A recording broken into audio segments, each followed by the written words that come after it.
মুর্শিদাবাদের কর্ণসুবর্ণের গোবিন্দপুর রেলগেট 17 জুলাই সেই মর্মান্তিক দুর্ঘটনার স্মৃতি এখনো তাজা। ট্রেনের ধাক্কায় প্রাণ হারিয়েছিলেন 4 স্কুল পড়ুয়া সহ মোট 5 জন। সেই দুর্ঘটনার পর এবার স্থায়ী সমাধানের পথে হাঁটছে পূর্ব রেল। রেলের পরিকল্পনা, লেভেল ক্রসিং তুলে সেখানে তৈরি করা হবে লিমিটেড হাইট সাবওয়ে। ইতিমধ্যে এই প্রকল্পের প্রস্তাব পাঠানো হয়েছে মুর্শিদাবাদ জেলা প্রশাসনের কাছে। রেলের দাবি, দুর্ঘটনার কয়েকদিনের মধ্যেই প্রশাসনের কাছে প্রস্তাব পৌঁছে দেওয়া হয়েছে। অনুমোদন মিললেই আগামী 6 থেকে 9 মাসের মধ্যে নির্মাণ কাজ শেষ করার লক্ষ্যমাত্রা নেওয়া হয়েছে। রেলের বক্তব্য, সাবওয়ে চালু হলে আর পার হতে হবে না সাধারণ মানুষকে এই রেলগেট। ফলে যাতায়াত যেমন সহজ হবে, তেমনি দুর্ঘটনার আশঙ্কাও কমবে। একটা আন্ডারপাস, সেটার জন্য প্রপোজাল আমরা অলরেডি পাঠিয়েছি। দুর্ঘটনা ঘটার 2-3 দিনের মাথাতেই আমাদের কিন্তু ডিস্ট্রিক্ট মিনিস্টার মুর্শিদাবাদ ওনার আন্ডার পরে ওনাকে আমরা অলরেডি পাঠিয়ে দিয়েছি প্রপোজাল।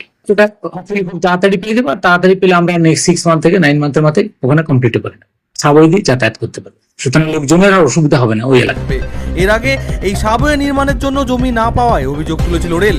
সেই জমি জটের জেরেই দীর্ঘদিন আটকে ছিল এই প্রকল্প। গোবিন্দপুরের মর্মান্তিক দুর্ঘটনার পর ফের সেই দাবি জোরালো হয়েছে।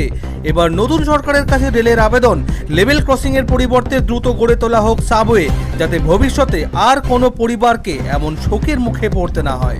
Bureau report, Bangla news.